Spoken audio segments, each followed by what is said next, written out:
guys, mag mini vlog ta kay maghimo ta og organic fertilizer. So kani siya guys, butangan na og tubig atong punuon kay atong buta maghimo ta og organic fertilizer. Guys, nga fertilizer kining kuan bitaw kaning mga balat sa saging atong ibutang diha. No, kung naay mga panit sa potato, kailangan ibabad lang na siya diha og mga 7 days. Muni ang atong kuan.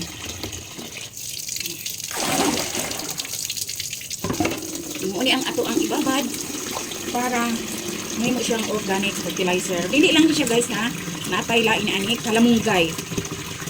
So yan na siya. Tapos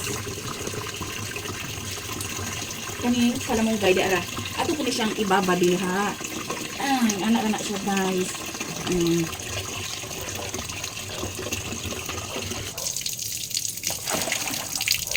Siya. So, alam na siyang ibutang diha. Babad. Nga, saan taklog? So, muna siya. After 7 days, oy, mga 5 to 7 days siya, pwede na siya gamiton. So, ito lang na siyang ibutang diha, itong ibabad.